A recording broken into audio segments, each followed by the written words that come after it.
Welcome back to Ellen's Werewolf Romance Collection. I am so glad you're here as we dive into a brand new, heart-pounding journey. Before we head to the high summit for today's story, Her Heat Came Unexpected, take a quick second to join our pack, hit that subscribe button and turn on the notification bell so you never miss a chapter of the Alpha King's claim. And if you're ready to hear the King's roar today, go ahead and smash that like button right now. It truly helps the channel grow. I love seeing how far our community reaches, so please leave a comment below, letting me know where in the world you're listening from today. Whether you're at home, on your commute, or tucked away in your own secret sanctuary, I want to hear from you. As the story unfolds, I encourage you to engage actively. If a specific moment gives you chills or a line of dialogue makes your heart race, drop a comment with the timestamp and tell me your favorite part. I read every single one. Now, find a comfortable spot, take a deep breath, and let's begin. The herbs are failing, the air is changing, and the king is watching. Let's get into the story. Lagertha has survived 21 years as the shame of the Northridge Pack, a daughter with no wolf and no future. Her father sees her as a political tool, a scentless pawn to be traded for land at the high summit. But Lagertha carries a secret that could set the world on fire. To stay safe, she has poisoned her own blood with bitter suppression herbs, masking the rarest scent in existence. When the toxic veil finally snaps in a room filled with hundreds of predatory alphas, she isn't just a girl anymore. She is the true Luna.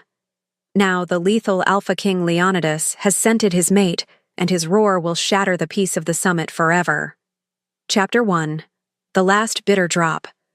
The mirror reflected a woman who looked like a hollow shell of her former self, but Lagertha knew the fire burning beneath her skin was all too real. Her fingers trembled as she uncorked the small glass vial, the liquid inside a murky, sickly green that smelled of rotted roots and rusted iron. This was the heavy cost of her safety and her silence. For 5 long years, she had swallowed this bitter poison every single morning to ensure her scent remained a flat, empty void. To her pack, she was a disappointment, a latent shifter who would never know the call of the moon or the strength of a wolf. To herself, she was a survivor. She tipped her head back, the acrid fluid stinging her throat as it slid down, immediately sending a wave of nausea through her slight frame that she forced herself to swallow with a grimace. Her bedroom door swung open without a knock, the heavy wood thudding against the stone wall with a violence that made the glass jars on her vanity rattle. Alpha Tywin stood there, his presence filling the small room with the suffocating, heavy scent of pine and aggressive dominance. He did not look at his daughter with a shred of affection. He looked at her the way a cold merchant looks at a crate of bruised fruit. To him, she was a biological failure that was finally being put to a profitable use after years of embarrassment. He adjusted the silver cuffs of his formal tunic, his eyes sharp and judgmental as they swept over her simple, high-collared gown. He wanted her plain, unassuming, and most importantly, scentless. The high summit was no place for a daughter who could not contribute to the pack's strength through anything other than a strategic marriage contract. The Northridge Alpha stepped closer, his dark shadow stretching across the stone floor until it swallowed her feet. He reminded her, his voice a low growl of absolute authority, that the treaty with Beta Harkon was finalized and non-negotiable. The man was thrice her age and known for a cruel temper that left permanent marks on those under his thumb, but Tywin did not care about the bruises she would likely sustain in her new life. He cared only about the 500 acres of fertile valley land that would become Northridge property the moment she signed the mating contract. Lagertha kept her gaze fixed on the floor, her hands balled into white-knuckled fists hidden within the thick folds of her skirts. The suppression herbs were already working their dark magic, cooling the unnatural heat that had begun to thrum in her veins earlier that morning. She just had to survive this final night of scrutiny. As they walked toward the grand carriage waiting in the torch-lit courtyard, the very air of the citadel felt different, charged with a primal energy that made her skin crawl. The high summit had brought the most powerful men in the world together under one roof, and the sheer density of alpha pheromones was enough to make a normal wolf's head spin with sensory overload. Lagertha felt the pressure in her chest tightening with every step she took toward the palace. The herbs usually lasted 24 hours without fail, but today her inner wolf seemed to be scratching at the cage of her ribs with a newfound, terrifying desperation. She climbed into the carriage, her father sitting across from her in a heavy, icy silence that felt like a physical weight. The citadel loomed ahead, a massive fortress of white stone and gold that would either be her sanctuary or her cage. The carriage jolted as it began its steep ascent toward the massive palace doors, the wheels grinding against the gravel. Lagertha looked out the narrow window, watching the colorful banners of a dozen different packs snapping violently in the mountain wind. Somewhere in that massive stone structure, the Lycan King was waiting, a man of legend who was said to have a soul made of winter and even less mercy for the weak. She had no intention of ever crossing his path or drawing his lethal attention. Her only goal was to sign the papers, accept her miserable fate with Harkon, and fade away into the background of a distant pack where she could hide forever. But as they pulled up to the grand entrance, a sudden, sharp spike of heat flared deep in her gut, bypassing the numbing effect of the herbs for a fraction of a second.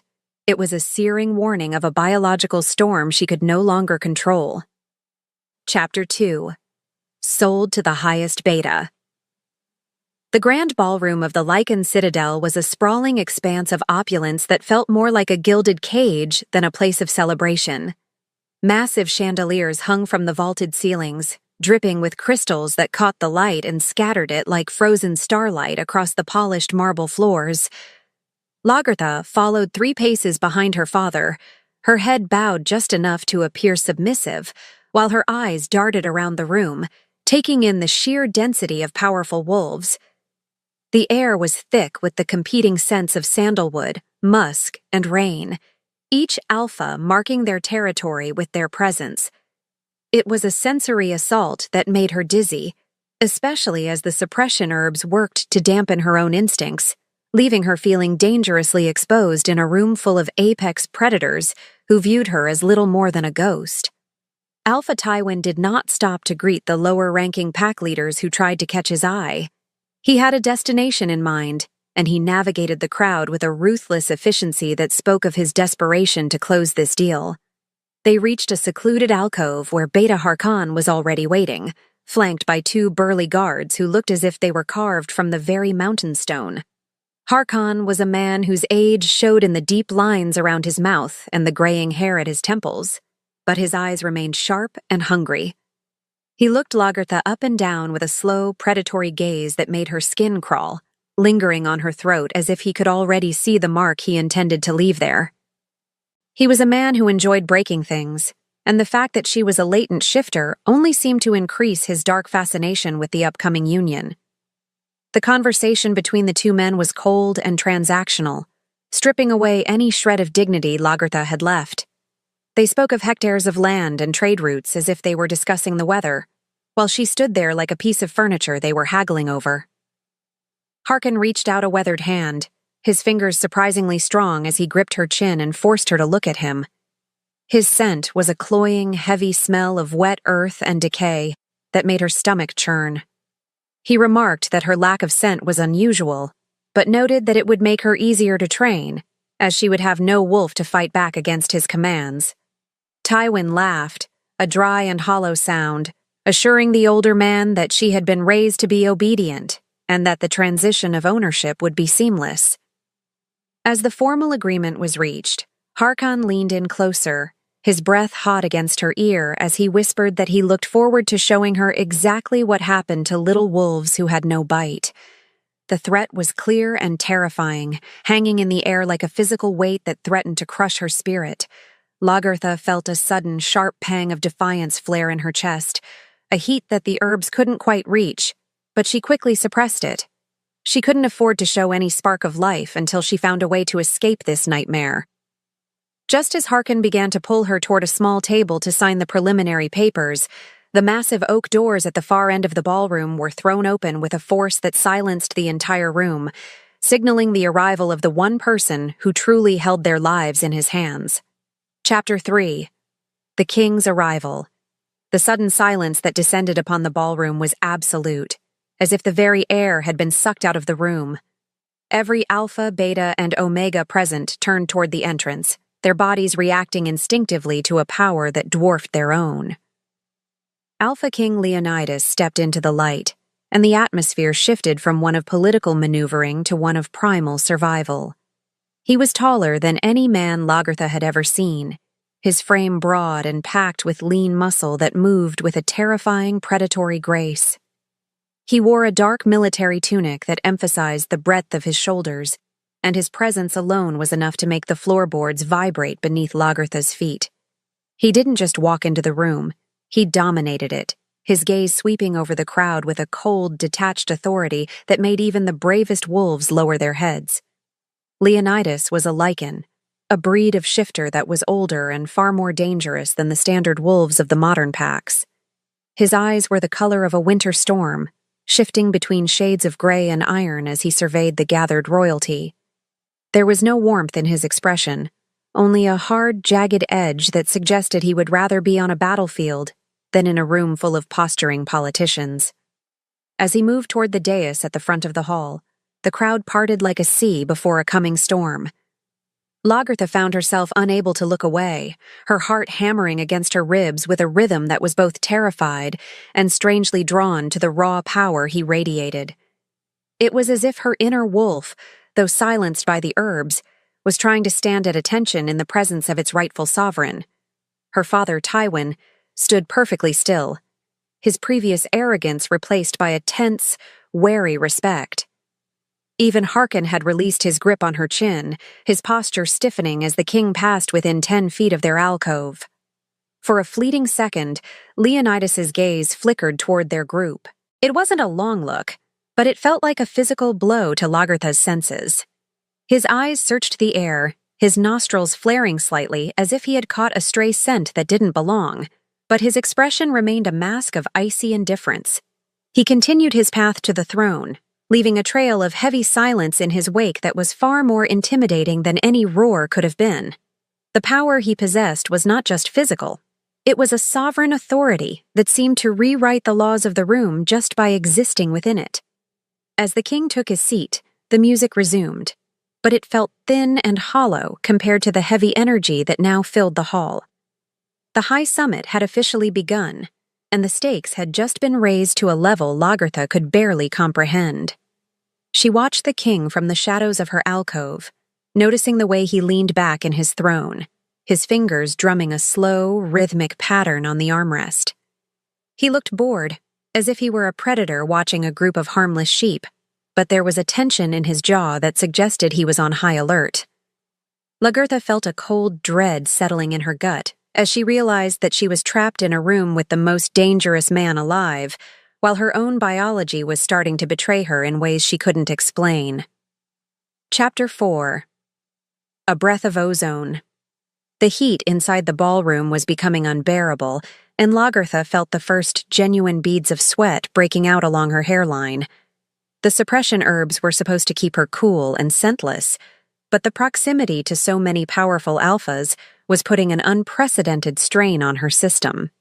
She needed air, and she needed it immediately.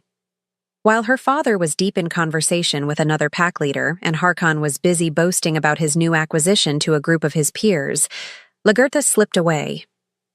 She moved through the crowd with the practiced ease of someone who had spent her entire life trying to be a shadow, weaving between the heavy velvet curtains and the stone pillars until she found a side exit that led to a quiet, torchlit corridor. The air in the hallway was cooler, but it didn't bring the relief she had been hoping for. Instead, her skin felt sensitive to the touch, and her vision was starting to swim with a golden hue that she recognized as a symptom of a looming shift. She leaned her back against the rough stone wall, closing her eyes and trying to regulate her breathing.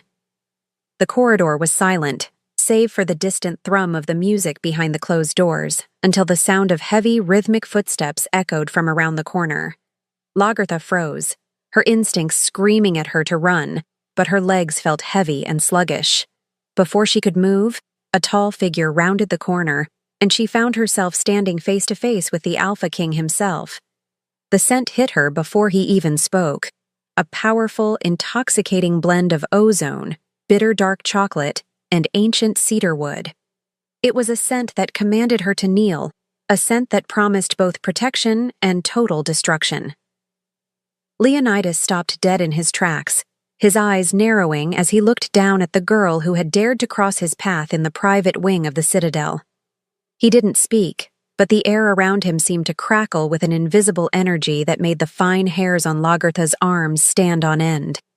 She was trapped between the wall and the king, and for the first time in 5 years, she felt the suppression herbs failing to mask the frantic pounding of her heart. He was looking at her not as a servant or a latent shifter, but as something he couldn't quite identify.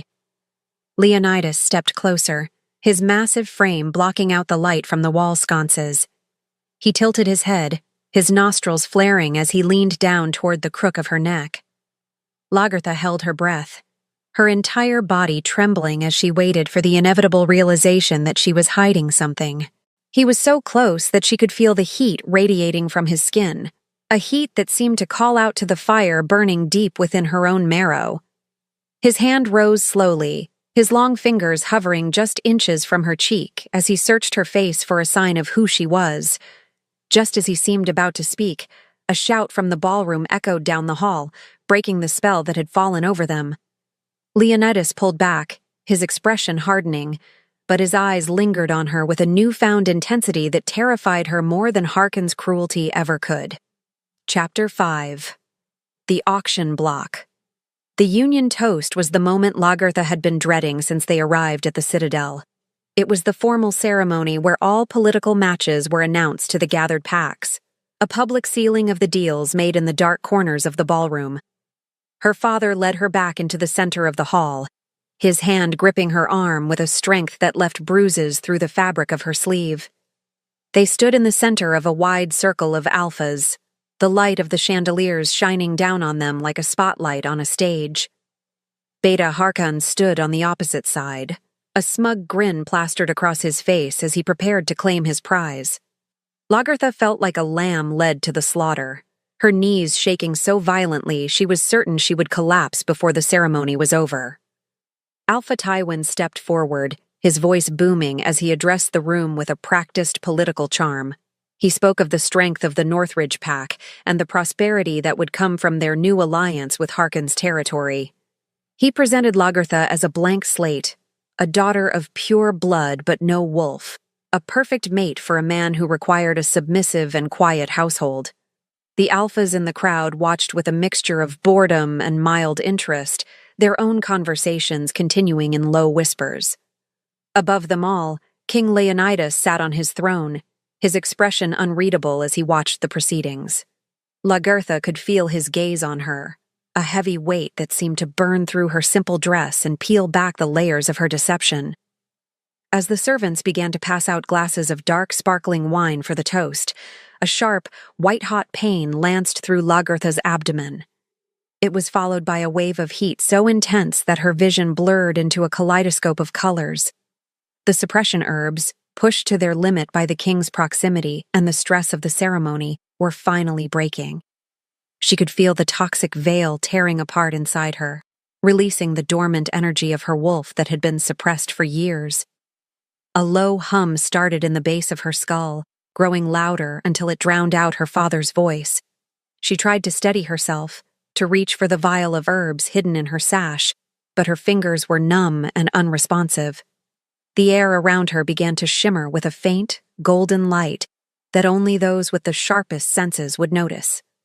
The music reached a crescendo as the alphas raised their glasses, the liquid shimmering like blood in the light. Lagertha felt a bead of sweat roll down her spine, and with it, the first faint puff of her true scent began to leak into the room. It was subtle at first, a hint of jasmine and wildfire that struggled against the heavy musk of the ballroom, but it was growing stronger with every heartbeat. She looked up, her eyes wide with panic, and saw Leonidas go perfectly still on his throne. His head snapped in her direction, his iron-gray eyes widening as he caught the first trace of a scent that shouldn't exist. The toast was about to be made, but the atmosphere in the room was shifting from celebration to a hunt, as the first predatory growls began to rumble in the throats of the unmated men nearby. Chapter 6. The poison cracks. The transition from silence to chaos began with a single, sharp intake of breath from the man standing closest to Lagertha. The suppression herbs, which had served as her armor and her curse for 5 long years, finally surrendered to the overwhelming biological imperative of her true Luna nature. It was not a slow leak, but a total, catastrophic breach. A wave of heat erupted from her core, radiating outward with a force that seemed to distort the very air around her. The scent of star jasmine and wildfire, previously bottled up by toxic chemistry, flooded the grand ballroom like a tidal wave crashing against a shore. It was a scent of such purity and intoxicating power that it bypassed the logic of every male in the room, striking directly at their most primal, animalistic instincts.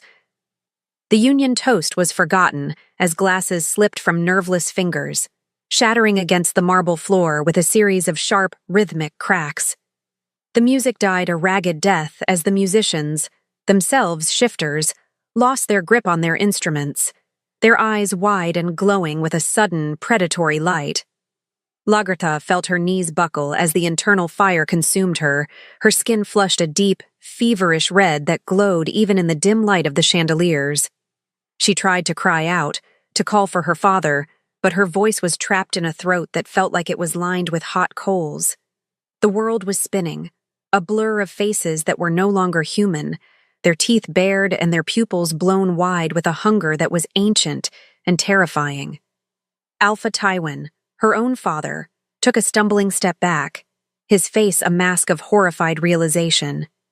He had spent years decrying her as a failure, never realizing that he had been harboring a creature of legend under his own roof. Beside him, Beta Harkon's expression shifted from smug satisfaction to a dark, frenzied lust that made him look like a monster. He reached for her, his fingers hooked like claws, but he was not the only one. Hundreds of alphas, driven mad by the sudden release of such a potent pheromone, began to close the circle. The air was thick with the sound of low, guttural growls and the heavy thud of boots against stone as the crowd pressed inward. Lagertha collapsed onto the cold marble, her hair spilling across her face as she waited for the first hand to claim her. The pressure in the room reached a breaking point, a physical weight that made it hard to breathe. Every man in the room was now a hunter, and Lagertha was the only prize that mattered. The political treaties and the laws of the High Summit were being incinerated by the heat of her first true cycle. She could feel the vibration of the floor as a dozen men lunged at once, their masks of civility discarded in favor of the beast. Just as the first set of fingers grazed the silk of her sleeve, a sound began to build from the direction of the dais. A low, terrifying rumble that felt like the earth itself was preparing to split open and consume them all. Chapter 7. The Predator's Frenzy. The ballroom was no longer a place of diplomacy. It had become a hunting ground where the strongest were ready to tear each other apart for a single taste of the air surrounding Lagertha. As Beta Harkon's hand clamped down on her shoulder, his grip bruisingly tight, a chorus of snarls erupted from the surrounding alphas who were not willing to let a mere beta claim such a rare treasure. The scent was a drug, a siren song that demanded total submission or total dominance, and the room was rapidly descending into a bloodbath. Men who had been allies moments ago were now baring their throats and snapping at each other, their human skins barely containing the restless wolves beneath. Lagertha squeezed her eyes shut, the heat inside her body so intense that the cold marble beneath her felt like a bed of ice. Harkon began to drag her toward the exit, his eyes fixed on the door with a desperate, manic intensity. He knew that if he could get her out of the hall and into his carriage, he could claim her before the rest of the pack leaders could intervene. But the path was blocked by a wall of snarling muscle. 3 high-ranking alphas from the southern territories stepped into his path, their eyes glowing a brilliant, unnatural amber. They didn't speak. They didn't have to. The air was thick with the challenge of their combined auras, a weight that threatened to crush the breath from Harkon's lungs. The beta pulled Lagertha closer, using her as a shield, but the move only served to further incense the crowd. The predatory frenzy was reaching a fever pitch, and Lagertha could feel the vibration of 100 snarling beasts echoing through her own bones. In the midst of the escalating violence, a shadow fell over the center of the room. It was not a shadow cast by the lights, but a darkness that seemed to emanate from the front of the hall. King Leonidas had risen from his throne, and the sheer power of his presence was like a physical blow to the senses. He did not move with the frantic desperation of the other men. He moved with the slow, deliberate certainty of a creature that knew it had no rivals. The alphas who were snapping at each other's throats froze as the king stepped down from the dais, his boots clicking against the marble with a sound that was as sharp as a gunshot. His eyes were no longer gray. They were a deep, churning storm of iron and death, fixed entirely on the trembling girl at the center of the chaos. The crowd parted, not out of respect, but out of a deep-seated ancestral fear. The Lycan King was a force of nature that lived by laws they could not understand, and the darkness surrounding him was cold enough to frost the windows. As he approached the circle, the alphas who had been ready to fight to the death scrambled backward, their bodies reacting instinctively to his superior rank. Harkan, however, was too far gone into his lust to recognize the danger until it was standing directly in front of him. He tightened his hold on Lagertha's arm, a defiant snarl curling his lip as he looked up into the face of the sovereign. It was the last mistake he would ever make as a free man, for the king's patience had reached its absolute end. Chapter 8. The Bone-Shattering Roar. The air in the ballroom became so heavy it was nearly impossible to draw a breath as Leonidas stood inches away from the man who dared to touch what the moon had finally provided after a century of waiting. The Alpha King's inner Lycan was no longer a silent passenger. It was a screaming, vengeful force that demanded the total erasure of anyone who stood between him and the scent of star jasmine and wildfire. He looked down at Harkon's hand on Lagertha's shoulder, and the temperature in the room seemed to drop 40 degrees in an instant. The silence that followed was more terrifying than the previous snarling, a hollow, expectant void that waited for the strike of lightning. Leonidas didn't use a weapon. He didn't even use his hands. He simply opened his mouth and unleashed a bone-shattering roar that vibrated through the floorboards and shattered the remaining crystal in the chandeliers. It was a sound that had not been heard in the citadel for generations. The true voice of a Lycan king claiming his destiny. The roar was laced with a command so potent that it forced every shifter in the room to their knees in an instant. Alphas who had ruled their territories for decades found themselves pinned to the marble, their foreheads pressed against the stone as their bodies betrayed them, forced into a posture of absolute submission. Even Harkon was thrown backward by the sheer concussive force of the sound, his grip on Lagertha snapping as he collapsed into a heap of trembling limbs. "No one dares come close!" The words were not spoken. They were a decree that echoed through the very souls of those present. The king's voice carried the weight of an entire bloodline, a command that could not be ignored by anything with a pulse. As the echoes of his roar continued to bounce off the high stone walls, Leonidas moved. He did not look at the fallen beta or the terrified alphas around him. His focus was entirely on Lagertha, who was curled on the floor, her body racked by the tremors of a heat that was finally being answered. He reached down, his movements surprisingly gentle for a man of such immense power, and slid his arms beneath her small frame. As he lifted her, his scent enveloped her like a thick protective blanket. The ozone and cedarwood acted as a stabilizer for her frantic senses, cutting through the haze of the heat and providing the first moment of relief she had felt since the herbs failed. Before the entire assembly, the king unfastened the heavy, fur-lined cloak from his own shoulders and wrapped it tightly around her. He was not just covering her, he was marking her. His scent was now all over her, a warning to the world that she was under his total protection. He looked out over the sea of bowed heads, his eyes burning with a promise of violence for anyone who dared to look up. With his mate cradled against his chest, he turned his back on the summit and began to walk toward his private chambers, leaving the broken men behind him. Chapter 9. The King's Sanctum. The journey from the chaotic ballroom to the king's private wing was a blur of stone corridors and flickering torchlight that Lagertha could only perceive in fragments. She was conscious of the strength of the arms holding her, a solid and unwavering support that made her feel, for the first time in her life, like she didn't have to be the one to keep herself upright. The heavy scent of the king's cloak was like an anchor in a storm, pulling her back from the ledge of the madness that her heat had induced. Every time her skin brushed against his tunic, a spark of electricity surged through her, a physical manifestation of the fated bond that was finally cementing itself after years of being denied by her own hand. They reached a massive set of iron-bound doors, guarded by two Lycan sentries who dropped to their knees the moment their king appeared. Leonidas kicked the doors open, entering a sanctuary that was a stark contrast to the gilded opulence of the ballroom. This was a place of heavy stone, dark furs, and the lingering scent of old books and cold mountain air.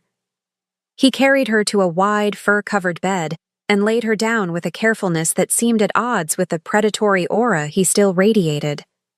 The room was dim, lit only by the glowing embers in the massive hearth, but Lagertha could see the way the king's eyes continued to track her every movement. He was breathing heavily, his chest heaving as he fought to keep his own wolf under control in the presence of his mate's scent. Lagertha tried to pull the cloak closer, her fingers tangling in the thick fur.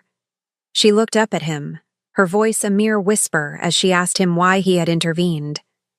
She was still terrified that this was just another trade, a swap from one master to another who was infinitely more dangerous. Leonidas didn't answer immediately. He stood at the edge of the bed, his silhouette towering over her like a mountain. He looked at her not as the daughter of a minor alpha, but as the missing piece of his own soul. The silence between them was thick with 100 years of loneliness, and the sudden, explosive reality of their connection. He reached out, his hand hovering over her forehead, before he finally spoke in a voice that was low and raspy with restrained desire.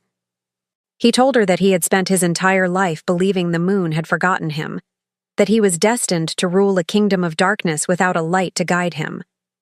The heat radiating from her was not just a biological event to him. It was a miracle. But even as he spoke, the sound of heavy footsteps outside the door reminded them that the world would not simply let them be. The high summit was in shambles, and the alphas downstairs would soon realize that the king had taken the greatest prize in shifter history for himself. The political fallout would be catastrophic, but as Leonidas looked down at Lagertha, it was clear that he would burn every kingdom to the ground before he let anyone take her back. Chapter 10. The Fever of the First Night. As the night deepened, the fever of Lagertha's first heat intensified, turning her skin into a map of fire and desperate need. The room felt smaller, the air thick with the scent of their combined auras as the bond began to pulse with a life of its own. Leonidas sat in a heavy chair by the hearth, watching her with a gaze that never wavered. He was a man who prided himself on his iron discipline, but tonight, that discipline was being tested to its absolute breaking point. Every whimper that escaped Lagertha's lips was like a physical blow to his restraint, his inner wolf pacing the floor of his mind and demanding that he complete the marking process. He knew that she was fragile, her body recovering from the years of poison she had ingested, and he refused to take her while she was not fully herself. Lagertha tossed and turned on the bed, the silk sheets feeling like sandpaper against her heightened senses. She was caught in a haze where the past and the present merged into a confusing tangle of fear and longing. She remembered her father's cold eyes and Harkin's greasy grip, and she flinched, even in her sleep. Leonidas was across the room in an instant, his large hand resting on her shoulder to steady her. The moment his skin touched hers, the tremors in her body subsided, replaced by a deep, resonant hum of satisfaction. She opened her eyes, the golden hue of her wolf reflecting the firelight, and she reached for him with a desperation that broke his heart. She didn't want to be alone in the dark anymore. She wanted the man who had roared for her. The king leaned over her, his long hair falling forward to frame his face as he looked into her eyes. He whispered words of comfort in a language that was older than the Pax, a soft, guttural lilt that seemed to soothe the wildness in her blood. He told her that she was safe, that no one would ever touch her again without her consent, and that he would be the shield between her and the world. It was a vow made in the quiet of the night, but it carried the weight of a blood oath. Lagertha felt the tension in her chest begin to ease, the heat shifting from an agonizing fire to a warm, glowing ember that promised a future she had never dared to imagine. She was no longer a shadow hiding in the corners of her father's house. She was the focus of a king's devotion. Outside the window, the moon hung low and heavy over the mountains, witnessing the beginning of a shift in the balance of power. The other alphas were likely already plotting, their jealousy and greed overcoming their fear of the Lycan throne. They would see Lagertha as a weakness to be exploited, a way to bring the king to his knees. But as Leonidas watched over his sleeping mate, his eyes hardened into flint. He knew the war was coming, and he was prepared to be the monster the world expected him to be if it meant keeping her by his side. The first night of their bond was drawing to a close, but the story of the true Luna and the Alpha King was only just beginning to be written in the blood of their enemies. Chapter 11. The Slow Poison. The first light of dawn crept through the heavy velvet curtains of the royal bedchamber, casting long, pale streaks across the stone floor. Lagertha stirred beneath the layers of fur, her body feeling heavy and disconnected, as if she were returning from a long journey into a dark, swirling abyss. The frantic heat that had consumed her throughout the night had settled into a low, manageable throb, but in its place was a bone-deep exhaustion that made even lifting her eyelids feel like a monumental task. As she shifted, she became aware of a presence at the edge of the bed. Leonidas remained where he had been for hours, his posture rigid, and his eyes fixed on her with an intensity that suggested he hadn't blinked since the sun went down. He looked weary, yet his aura was still as sharp and protective as a serrated blade. The silence was broken by a soft, rhythmic tapping on the iron-bound doors. A small, elderly man with a silver-streaked beard and eyes that held the wisdom of 1,000 winters entered the room. This was Master Gaius, the king's personal physician, and a healer whose reputation was known across all the northern territories. He carried a leather satchel that smelled faintly of dried lavender and sharp chemicals. Leonidas rose from his chair, his movements silent and fluid, and gestured for the healer to approach the bed. Lagertha felt a surge of anxiety as Gaius reached for her hand, his touch cool and professional against her fever-warmed skin. He didn't speak as he took a small silver needle from his kit, his focus entirely on the tiny droplet of blood he collected from her fingertip. The physician moved to a small table near the hearth, placing the blood sample into a vial containing a clear, bubbling liquid. As the two substances mixed, the liquid didn't turn the expected healthy shade of crimson. Instead, it hissed and churned, transforming into a murky, bruised purple that let off a faint, acrid wisp of smoke. Leonidas was at the healer's side in a heartbeat, his nostrils flaring as he caught the scent of the chemical reaction. Gaius's expression darkened, his brow furrowing as he looked from the vial to the pale girl on the bed. He whispered something to the king, his voice too low for Lagertha to catch, but the reaction was immediate. The king's hands clenched into fists at his sides, the leather of his gloves creaking under the strain of his sudden, violent tension. Gaius turned back to Lagertha, his voice gentle but firm as he asked her how long she had been ingesting the suppression herbs. The question hung in the air like a death sentence, stripping away her last layer of defense. She confessed that it had been 5 years, her voice cracking as she explained that she had brewed them herself to survive her father's house. The healer shook his head, explaining to the king that the toxins were not just masking her scent. They were slowly eating away at her internal organs and suppressing her wolf's heart to the point of near failure. Leonidas let out a low, guttural growl that made the shadows in the room seem to dance. He realized then that the girl he had claimed was not just a prize to be won, but a victim who had been forced to poison her own soul just to stay alive. Chapter 12. The Father's Gambit. The news of the poison had barely settled when the sound of a heated argument erupted in the hallway outside the king's sanctum. despite the guard stationed at the door, a voice familiar and cold sliced through the heavy wood. Alpha Tywin was demanding entry, his tone arrogant and filled with the righteous indignation of a man who believed his property had been stolen. Leonidas turned away from the bed, his face a mask of cold, calculating fury that was far more terrifying than his earlier roar. He adjusted his tunic, ensuring his marking scent was heavy on his skin before he signaled for the guards to open the doors. Tywin stormed into the room, his eyes scanning the opulent surroundings with a mixture of greed and resentment before they landed on his daughter. The Northridge Alpha didn't look at Lagertha with concern. He looked at her with the fury of a merchant who had been cheated out of a lucrative deal. He ignored the presence of the king for a moment, pointing a finger at Lagertha and commanding her to get off the bed and prepare to leave. He claimed that the treaty with Beta Harkon was a binding blood oath, and that the Lycan King had no right to interfere with the internal politics of a sovereign pack. Tywin spoke of tradition and the laws of the High Summit, his voice rising as he tried to exert his dominance in a room that did not belong to him. He was desperate, knowing that losing a true Luna meant losing the only leverage he had left to keep his failing pack from collapsing into obscurity. Leonidas did not interrupt the tirade. He simply stood there, his arms crossed over his broad chest, watching Tywin with the detached interest of a scientist observing a particularly disgusting insect. When the Alpha finally ran out of breath, the king stepped forward, the air in the room suddenly becoming so thick with his dominance that Tywin was forced to take a stumbling step back. Leonidas spoke in a voice that was as cold as a mountain glacier, informing the Alpha that the treaty was not only void, but that the attempted sale of a true Luna was an act of treason against the Lycan throne. He revealed that he knew about the poison, his words striking Tywin like a physical blow. The king's aura expanded, filling every corner of the room until it was nearly impossible for the Northridge Alpha to remain standing. Tywin tried to bluster, claiming he knew nothing of any herbs, but the lie withered on his tongue under the king's lethal gaze.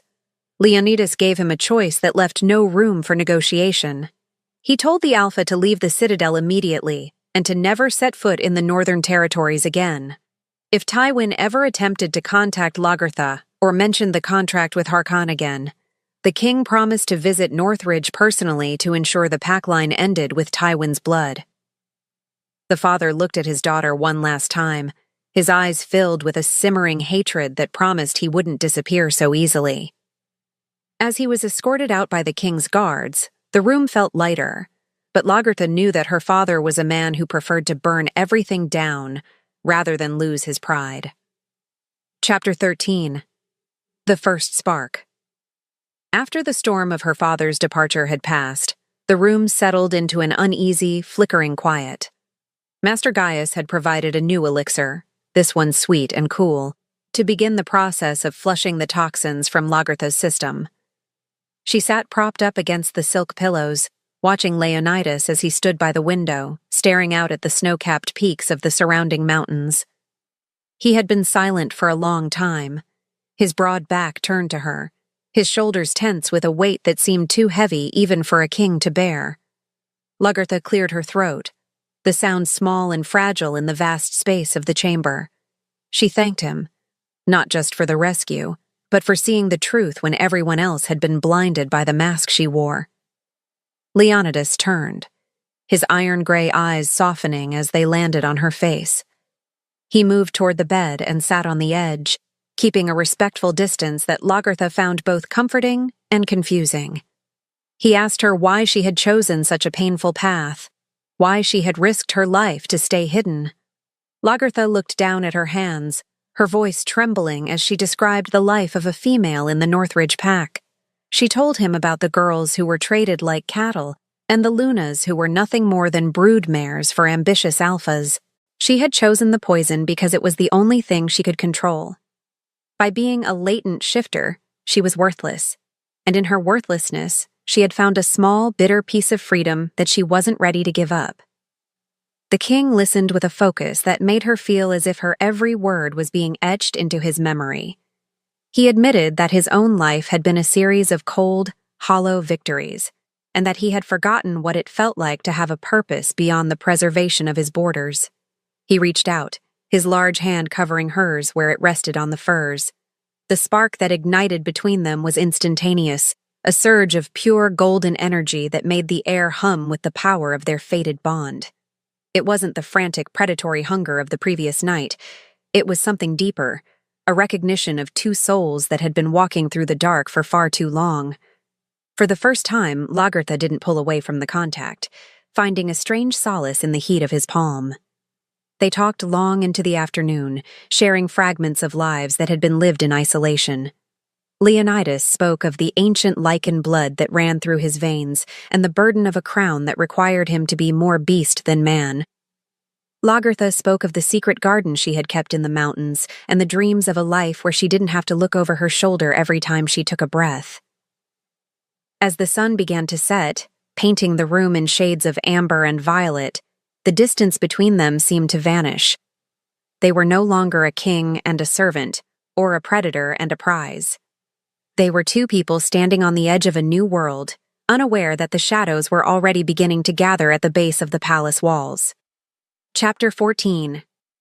Training the Queen.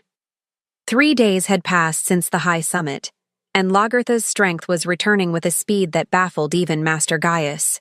Without the suppression herbs clogging her system, her true wolf was beginning to stir, its presence a low, rhythmic thrum in the back of her mind. Leonidas decided that the time for hiding was over. He took her to a private terrace that overlooked the sprawling forests of the citadel, a place where the air was thin and the wind carried the scents of 100 different life forms. He explained that a true Luna's power was not just in her scent, but in her ability to project her aura as a shield or a weapon. If she was to survive the coming conflict, she needed to learn how to master the fire that had once threatened to consume her. The training was grueling and unlike anything Lagertha had ever experienced. Leonidas stood behind her, his hands on her shoulders to ground her as he instructed her to close her eyes and reach for the spark deep within her marrow. He told her to stop fighting the heat and to start directing it. At first, she could only produce small, uncontrolled bursts of scent that made the nearby flowers wilt. But under his patient guidance, she began to find the thread of her own power. She learned to pull the golden energy upward, weaving it into a shimmering veil that hung in the air like a physical barrier. Every time she succeeded, the king's praise was a low, rumbling sound of approval that made her heart race with a new kind of excitement. They practiced for hours, the king pushing her to find the limits of her endurance. He taught her how to filter the overwhelming sensory input of the shifter world, showing her how to pick out a single heartbeat from the cacophony of the citadel below. He was a demanding teacher, but his presence was a constant source of strength that she found herself leaning on more and more. As she grew more confident in her abilities, her physical appearance began to change as well. Her eyes held a new, predatory glow, and her movements took on a grace that mirrored his own. She was no longer the fragile girl from the mirror. She was becoming a woman who could stand beside a king without flinching. During a brief rest, Leonidas watched her with a pride that he didn't try to hide. He told her that her wolf was one of the most powerful he had ever encountered, and that once she fully shifted, the world would never be the same again. Lagertha looked out over the kingdom she was destined to co-rule, feeling a sense of belonging that she had never known. But as they prepared to head back inside, a messenger arrived with a sealed scroll that bore the crest of a coalition of Southern Alphas. Leonidas scanned the contents, his expression turning to stone as he realized that her father had indeed found allies. The message was a formal challenge to his claim, signed by 12 different pack leaders who demanded that the true Luna be returned to the proper authorities for the good of the species. Chapter 15. The Shadow Coalition. The tension in the Citadel's war room was thick enough to choke the breath from the lungs of the seasoned warriors gathered around the massive stone table. Leonidas stood at the head of the room, his hands braced against the map of the territories, his eyes scanning the positions of the various packs that had signed the challenge. The Southern Alphas, led by the humiliated Beta Harkon and backed by the bitter remnants of the Northridge Pack, were mobilizing their forces. They were calling themselves the Shadow Coalition, claiming that the Lycan King had broken the sacred laws of the High Summit by taking a mate who was already promised to another. It was a flimsy excuse for a power grab, but it was enough to incite the greed of those who feared the king's growing influence. Lagertha stood by the window, her new cloak wrapped tightly around her shoulders as she listened to the reports of troop movements and border skirmishes. She felt a cold knot of guilt tightening in her chest, knowing that her presence was the catalyst for this brewing war. She looked at the men in the room, realizing that they were all preparing to bleed for a woman they had only known for a few days. Leonidas seemed to sense her thoughts, his gaze flickering toward her with a reassurance that didn't quite reach his eyes. He informed his generals that he would not negotiate with traitors and that any pack that crossed the Lycan border would be met with absolute force. His resolve was unshakable, but the sheer number of enemies gathering against them was a sobering reality. The scouts reported that the coalition was using silver-laced weaponry, a clear violation of the ancient treaties that governed wolf-on-wolf warfare. This wasn't just a political disagreement, it was an attempt at extermination. Harkon was using his vast wealth to hire mercenaries from the lawless zones, men who had no honor and even less mercy. They were planning to draw Leonidas away from the citadel, hoping to leave Lagertha vulnerable so they could snatch her back and use her as a breeding prize to bolster their own bloodlines. The king's jaw tightened as he listened to the details of the plot, his inner Lycan snarling at the thought of any other male even looking at his mate. He knew he had to stay in the citadel to protect her, but he also knew his packs expected him to lead from the front. As the meeting adjourned, Leonidas approached Lagertha, his voice a low, urgent murmur that only she could hear. He told her that the next few days would be the most dangerous of her life and that she must never leave his sight. He was planning to move her to the inner fortress, a place where the walls were reinforced with ancient magic and guarded by his most loyal Lycans. Lagertha nodded, her hand resting on the hilt of the small dagger he had given her for protection. She wasn't the same girl who had cowered in her father's house, but the weight of the coming conflict was a heavy burden to carry. Just as they turned to leave the war room, a distant explosion rocked the foundation of the palace, followed by the terrifying sound of the alarm bells ringing from the high towers. Chapter 16. Training the Queen. The alarm bells that had shattered the evening silence were eventually silenced, revealed to be a diversionary tactic by coalition scouts testing the perimeter defenses. However, the incident served as a chilling reminder that the time for gentle recovery had reached its end. In the high-walled training court of the inner fortress, Leonidas stood opposite Lagertha, his arms crossed over his massive chest as he watched her struggle to harness the raw power of her true Luna heritage. The air shimmered around her, distorted by the heat she was generating as she tried to project her aura into a solid barrier. It was a taxing process that left her breathless and trembling, her inner wolf still unaccustomed to the lack of suppression herbs that had stifled its growth for so many years. Leonidas moved with the silence of a mountain lion, circling her and pointing out the leaks in her concentration where her energy was fraying at the edges. He instructed her to stop treating her power as an external tool and to instead view it as a natural extension of her own will. He spoke of the way a Lycan king commands the very air in a room, not through brute force, but through the absolute certainty of his own existence. Lagertha took a deep breath, reaching deep into the core of her being to find the spark that had been buried under layers of bitter liquid and fear. She visualized the golden energy flowing through her veins, coating her skin in a protective layer that felt like warm sunlight. As she pushed outward, the shimmering veil around her stabilized, turning into a dome of light that hummed with a low, resonant frequency. The king stepped forward, testing the strength of her barrier with a focused pulse of his own dark dominance. The two energies clashed with a sound like a muffled thunderclap, sending a shower of sparks across the stone floor. Lagertha gritted her teeth, her feet sliding backward an inch, but she did not let the shield shatter. She looked up at Leonidas, her eyes glowing with a fierce amber light that signaled the awakening of her true spirit.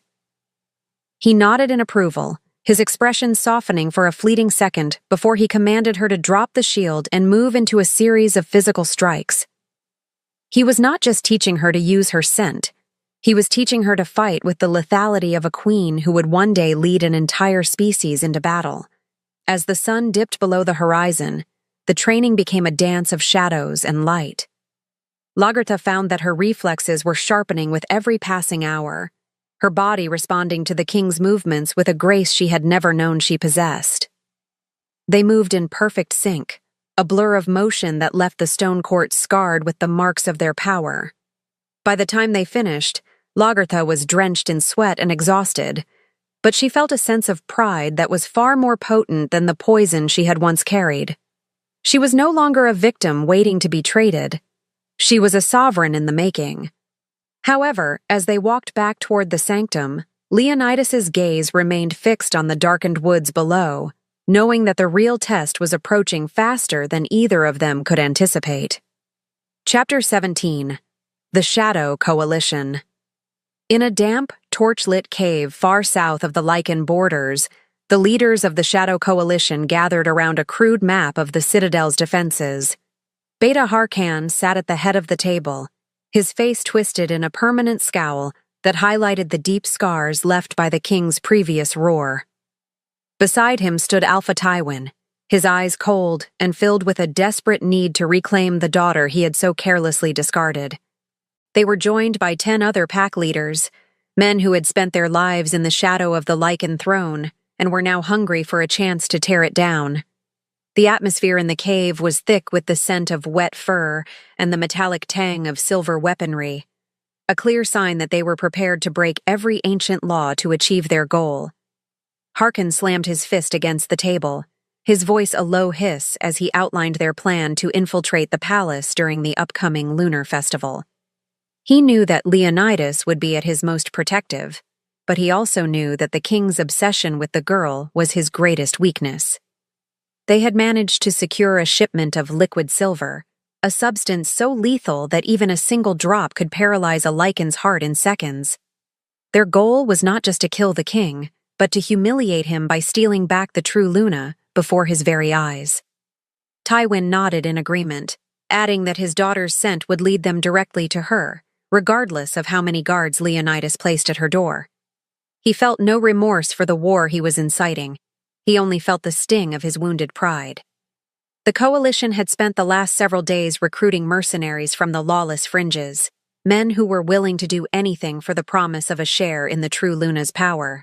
They planned to launch a series of coordinated attacks on the border villages to draw the king's main forces away from the citadel, leaving the inner sanctum vulnerable to a surgical strike.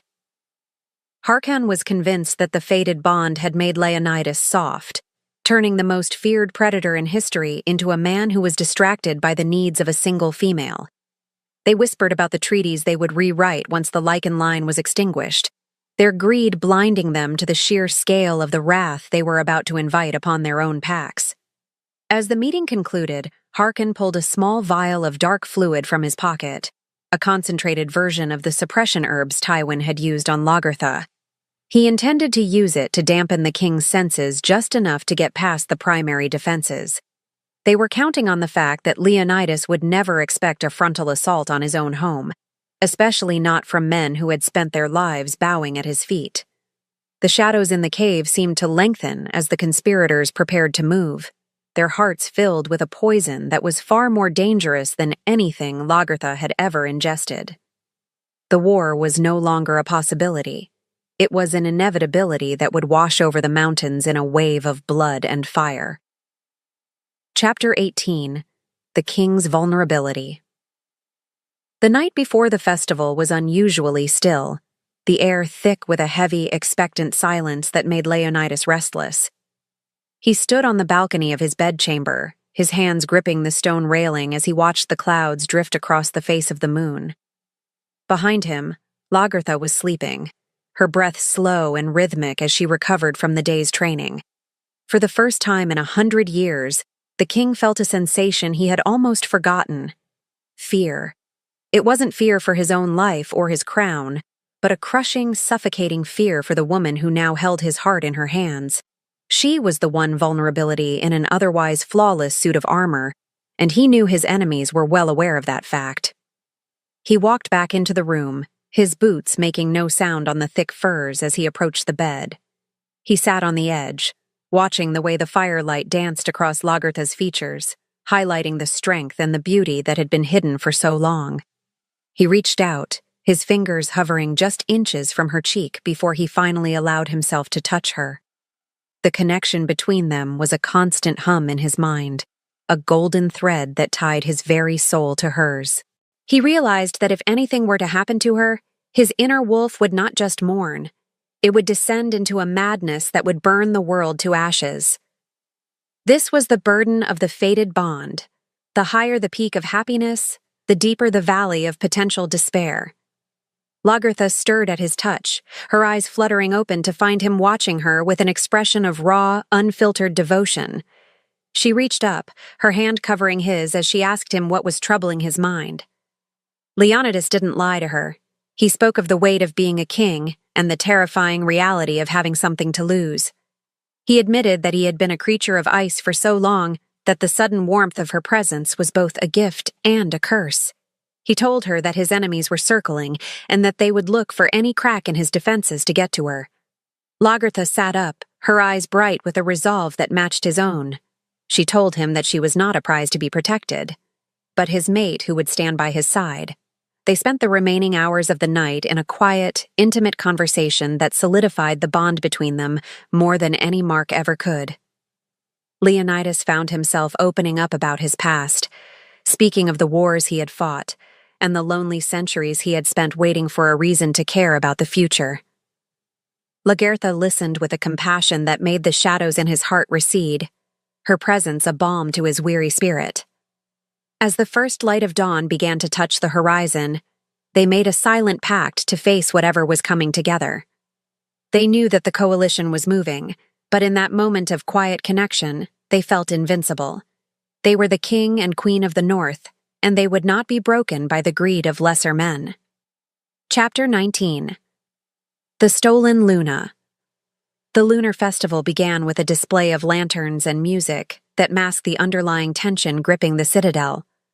Leonidas had increased the guard, but the sheer volume of guests and servants moving through the palace made it difficult to maintain total security.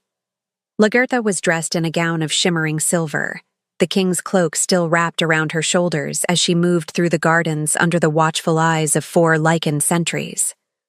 The scent of blooming jasmine and wood smoke was heavy in the air, a peaceful contrast to the violence she knew was brewing just beyond the walls. For a moment, she allowed herself to enjoy the beauty of the night, unaware that the distraction the coalition had planned was already in motion. A sudden, massive explosion rocked the western gatehouse, followed by a secondary blast near the armory. The sound was deafening, sending a plume of black smoke into the moonlit sky. Leonidas, who had been speaking with his generals near the dais, was forced to move immediately toward the source of the attack, thinking it was the start of the primary assault. He looked toward the garden, catching Lagertha's eye for a split second before the chaos of the fleeing guests separated them. He signaled for his most trusted guards to stay with her, his voice a roar of command that was lost in the din of the alarms. He believed she was safe within the heart of the fortress, protected by the very men he had trained since birth. However, the attack on the gate was merely a ruse. As the guards turned their attention toward the smoke, a group of figures moved through the shadows of the garden with unnatural speed. They weren't using weapons of iron. They were carrying silver-laced nets and blowguns loaded with a potent sedative derived from the suppression herbs. Before the lichen sentries could react, they were struck by the darts, their bodies collapsing as the silver poison paralyzed their nervous systems. Lagertha spun around, her golden aura flaring as she tried to project a shield, but the attackers were coordinated. A heavy, weighted net made of silver wire dropped from the branches of an ancient oak tree, ensnaring her and cutting into her skin with a searing, agonizing heat. The scream she let out was silenced by a cloth soaked in a powerful anesthetic. As her vision began to fade, she saw the face of Beta Harkan leaning over her, his eyes filled with a terrifying, triumphant light. He whispered that she was going back to where she belonged, his voice a raspy snarl of victory. The coalition members worked quickly, dragging her through a hidden passage in the garden walls that led toward the dark forest beyond. By the time Leonidas realized that the attack on the gate was a diversion and raced back to the garden, he found only the unconscious bodies of his guards and a single torn scrap of silver silk caught on a rosebush. The true Luna was gone, and the silence that followed was the sound of a king's heart breaking. Chapter 20. The Wolf Within. Lagertha awoke in a cold, damp cell, her limbs feeling like lead and her throat parched with a thirst that felt like swallowing glass. The silver net had been removed, but the burns it left on her arms and neck were still throbbing with a dull, rhythmic ache. She was chained to a stone wall with silver shackles that sizzled whenever she tried to move, the metal suppressing her ability to shift or access the golden power she had been training so hard to master. The air in the room was stale, smelling of old blood and the cloying scent of Harkon's cloying perfume. She was alone in the dark, but for the first time in her life, she realized that she was not truly alone. The voice that had been a whisper for 21 years was finally becoming clear. With the suppression herbs completely gone from her system, the connection to her inner wolf was no longer a fragmented echo. It was a roar of white-hot energy that resonated through her very marrow.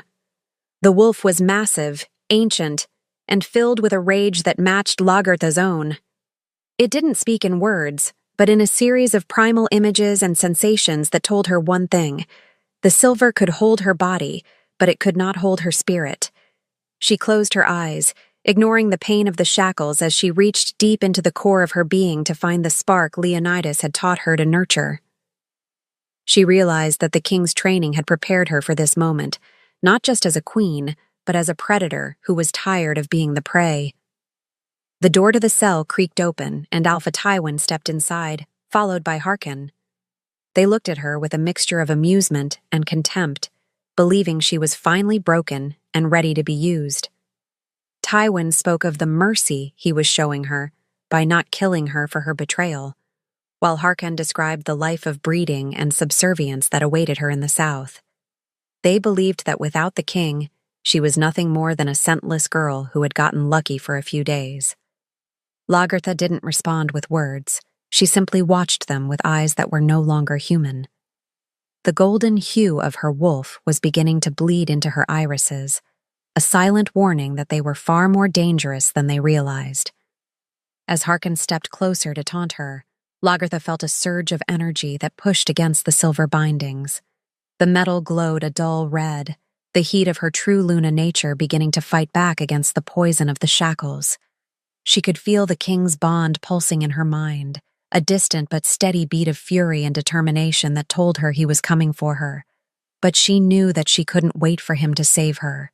She had to be the one to break the chains that had held her for her entire life. As the wolf within her bared its teeth and prepared to lunge, a sudden violent tremor shook the foundation of the prison, and a roar echoed through the stone walls that made her heart leap with hope. Chapter 21. The Lycan's Wrath. The mountain stronghold where the coalition had sought refuge did not just tremble, it groaned under the weight of a fury that was not entirely physical. Outside the heavy stone walls, Leonidas moved through the coalition's ranks like a shadow made of blades and cold iron.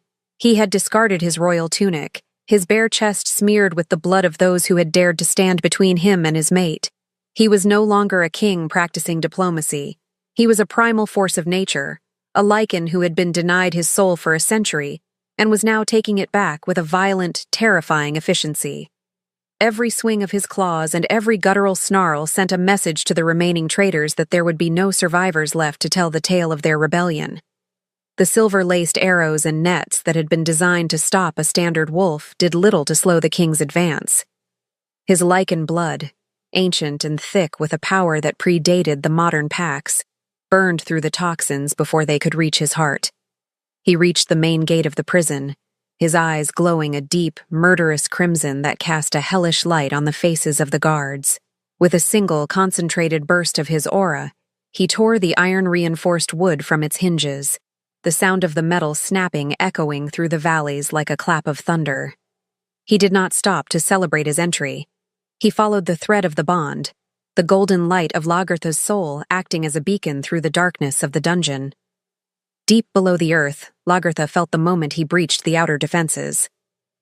The bond, which had been a steady pulse in her mind, suddenly flared with a heat that was almost painful. She could feel his rage, a cold and suffocating weight that threatened to overwhelm her own senses. She watched as the torches in her cell flickered and died, the air becoming thick with the scent of ozone and ancient cedarwood. Tywin and Harkon stood frozen, their previous arrogance replaced by a paralyzing terror as they heard the screams of their men echoing down the spiral staircase. They realized too late that they had not captured a weakness. They had invited a calamity into their house. Leonidas reached the final corridor, his presence so heavy that the stone walls began to crack under the pressure of his dominance. He found the cell door and ripped it from the masonry with his bare hands, the sound of stone grinding against stone filling the small chamber. He stood in the doorway, a towering silhouette of death and retribution, his gaze landing on the silver shackles cutting into Lagertha's skin. The roar that escaped his throat was not a command this time. It was a promise of total annihilation. However, as he stepped forward to claim her, Harkon lunged from the shadows, a long spear tipped with a massive, jagged shard of pure silver aimed directly at the king's exposed heart. Chapter 22. White Light and Wildfire. The silver spear moved with a lethal, singing whistle through the air, aimed at the one place where Leonidas was vulnerable.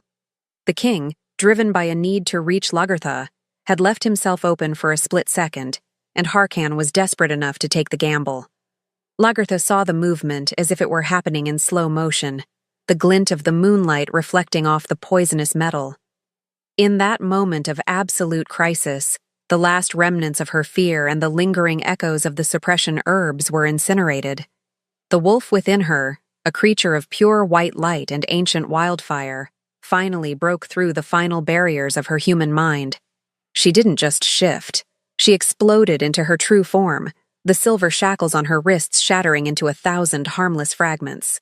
The transformation was a blinding spectacle of golden energy that filled the cramped cell, forcing the men backward as the sheer force of her power expanded.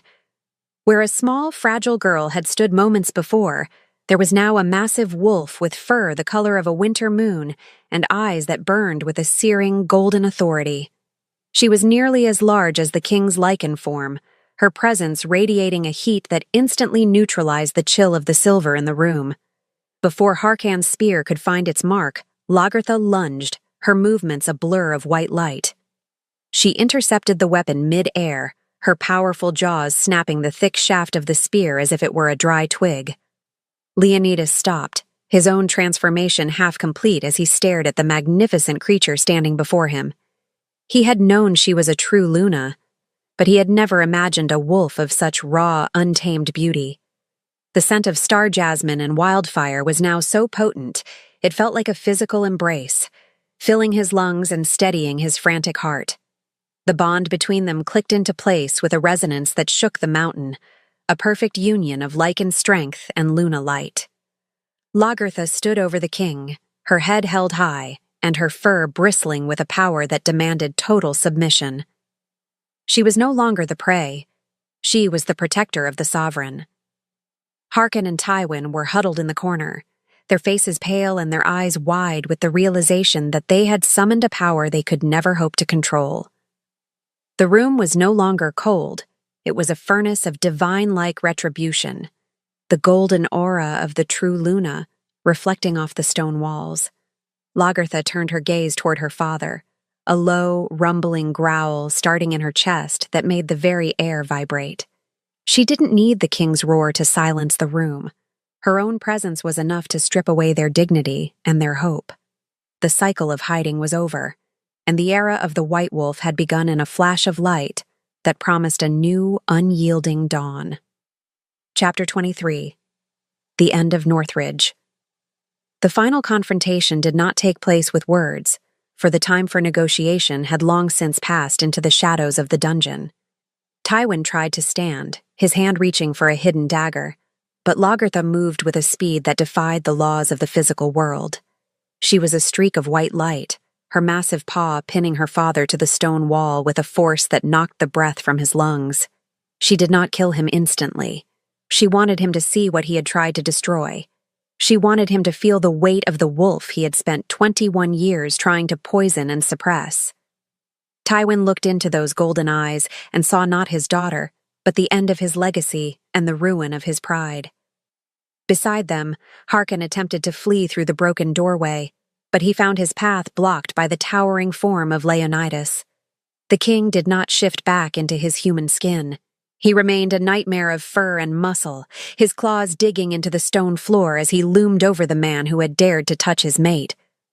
With a single, swift motion, the king ended the beta's life, a quick and brutal justice that was long overdue for the crimes Harkon had committed across the territories. There was no glory in the kill, only the cold satisfaction of a threat removed. Leonidas then turned his attention back to Lagertha, watching as she stood over the man who had been her first tormentor. Lagertha let out a low, mournful howl that echoed through the prison, a sound that carried the weight of every girl sold into service and every mate broken by the Northridge line. With a final, decisive snap of her jaws, she ended the reign of Alpha Tywin, ensuring that the poison of his lineage would never again spread through the packs. The Northridge pack, as they had known it, was dead. The mountain stronghold fell silent as the remaining coalition members realized their leaders were gone and their cause was lost. The warriors who had followed Leonidas into the breach now stood in the hallway, their heads bowed in reverence as they witnessed the emergence of their true queen. The heat in the room began to subside, settling into a soft, comforting warmth as Lagertha shifted back into her human form. She stood among the ruins of her past, her skin unmarred and her spirit finally whole. Leonidas approached her, his own shift receding until he was the man she had come to love. He wrapped his cloak around her, his touch a silent promise that the war was over and the healing could truly begin. They walked out of the dungeon together, leaving the darkness of the mountain behind them. As they emerged into the cool night air, the moon was at its zenith, shining down on the two sovereigns who had rewritten their destiny in the blood of their enemies and the light of their bond. Chapter 24. Long live the King and Queen. 1 month later, the Lycan Citadel was no longer a place of cold stone and guarded secrets. It had been transformed into a beacon of hope for every pack across the northern and southern reaches. The high summit had been reconvened, but this time the atmosphere was one of genuine unity rather than forced diplomacy. Hundreds of wolves gathered in the grand ballroom, the scent of fresh pine and blooming jasmine filling the air in a celebration that would be remembered for centuries. At the head of the hall, the two thrones were no longer separated by rank or distance. They sat side by side, carved from the same ancient oak and draped in the furs of the royal line. Leonidas stood first, his presence as commanding as ever, but there was a new light in his eyes, a warmth that had been missing for over 100 years. He looked out at the assembly, his voice clear and steady as he spoke of the future. He announced that the era of transactional matings and the suppression of female power was at an end. Under his rule and the guidance of his queen, the packs would be judged not by the lands they held, but by the honor with which they treated their own. He turned toward Lagertha, his hand extended in a gesture of absolute respect and love that made the crowd roar with a new kind of fervor. Lagertha rose from her throne, her gown a masterpiece of white silk and gold that shimmered like the moon on a still lake. She was no longer a shadow or a secret.